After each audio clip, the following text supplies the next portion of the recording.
my cups to be rounded at the bottom, so I'm going to use my wire tool to go around like this and to scrape away a bit of that extra clay, and you can see that it's changing the shape of the bottom and it's going to make it nice and rounded. Now, you don't have to do this if you don't want to, it's just personal taste. So you round it off, smooth it out with your fingertips like this.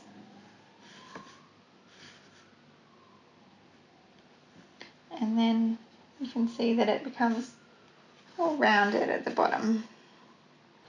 And what we're going to do is we're going to attach the handle.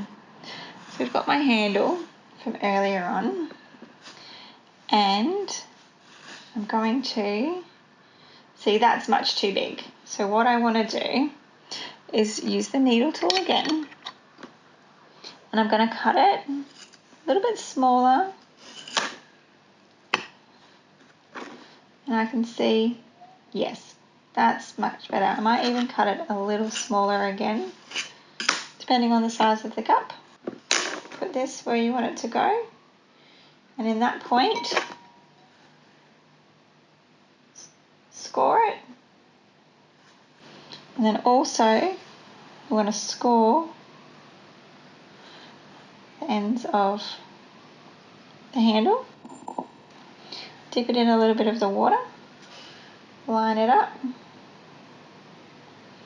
and then this is where we use the very little,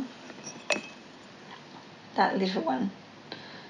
So get in here like this, and you can see that we are really getting in there and attaching that handle.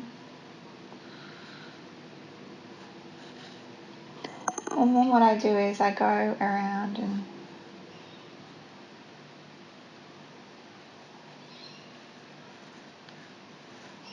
smooth it all out with my fingers.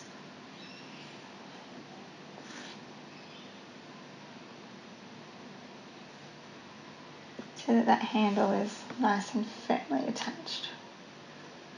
When you've finished making your cup, it's really important that you write your name on the bottom so that when you give it to me to be fired and it's mixed up in the kiln with all of the other pieces, that I can return the right one to you. So use the needle tool and scratch your name into the bottom of the cup. You don't have to write your name, you can put whatever you want, just as long as it's a really distinguishable marking, and then I will be able to return it to you when it's finished. So you can leave your cup now to dry at home. It's going to be pretty fragile. If you want to pop it into a box with some scrunched up newspaper all around it to support it, especially to support the handle, and then you can leave it sitting at home for as long as you want. It can sit and dry for weeks and weeks.